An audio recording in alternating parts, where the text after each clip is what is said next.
नमस्कार, मी शरद साडविलकर। आज गणपती निमित्त, आज गणपतीचं आगमन झालं, त्यानिमित्त मी माझे साडू आणि मेवणी यांच्या घरी आलोय कांदिवलीमध्ये। तर त्यांच्या गणपतीचं दर्शन घ्यायला। त्यांचा गणपती पहिला गोव्याला असायचा, तर तुम्ही गोव्यावरून इकडे का आणला, मुंबईत शिफ्ट का केला गणपती?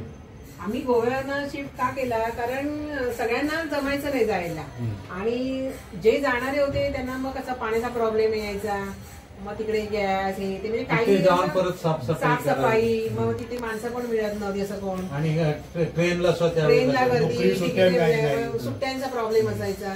त्यामुळे मग आम्ही देवीला कौल लावून आम्ही गणपती मुंबईला आणला। मग आता तुम्ही मला वाटतं 10-12 वर्षापासून तुमचं गणपती थोडासा मिस करत असाल तिकडे आणि इकडे, खूप फरक पडतो, खूप फरक। पण तुम्ही म्हणजे आता मुंबईला जे गणपती आणतात ना, त्यांचं काय हरतालिका वगैरे नसते, तुम्ही हरतालिका वगैरे कारण आम्ही आमच्या गोव्याची पद्धतच चालू ठेवलेली आहे। हरतालिकेला आमच्याकडे ब्राह्मण येतो आणि पूजा करतो। काल झालं तुमचं, काल मी आलो आणि आज गणपतीच्या वेळेला पण आमच्याकडे ब्राह्मण येतात आणि पूजा वगैरे करतो। तुमचा हा 1.5 दिवसाचा गणपती, पण नंतर तुमच्या गौरी पण आहेत ना? हो, गौरी 2 दिवसांनी गौरी आहेत आता। गौरी त्यावेळेला ते परत सगळं हे पण तुमची पूर्ण फॅमिली मुंबई भरातून सगळे पहिल्या दिवशी येऊन मग असे आले की आपण मजा येते, त्यानिमित्तानं सगळ्यांचं एकत्र येणं होतं।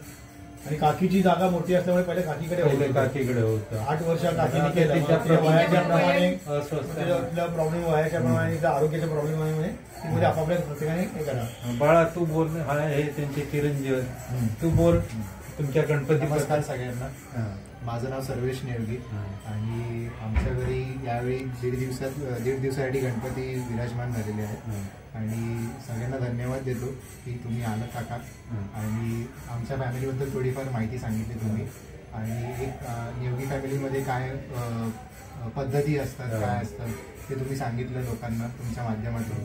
खरंच धन्यवाद। आज गणपतीचा पहिलाच दिवस, असं म्हणतात की पहिल्या दिवशी 5 गणपतींचं दर्शन घ्यावं। आज आम्ही फॅमिली 8-9 गणपतीला आमच्या सोसायटीत गेलो होतो। हा शेवटचा गणपती आम्ही इथे दर्शन घेतलं। तर इथे मुंबईत आराध्य असते ना, आता आम्ही ज्या गणपतीला गेलो एकदम साधी असली तरी सुंदर, आणि मूर्त्या मुंबईत छान असतात एकदम, किती गोजीरवाणी मूर्ती वाटते एकदम बघा। तर मी मुद्दाम या गणपतींसाठी इथे राहतो। 1.5 दिवसाचे जे गणपती असतात, मी उद्या कोकणात माझ्या देवळे गावात गणपतीसाठी जाणार आहे। धन्यवाद। माझा हा व्हिडिओ आवडला तर लाईक करा, शेअर करा आणि सबस्क्राईब करा। धन्यवाद। नमस्कार।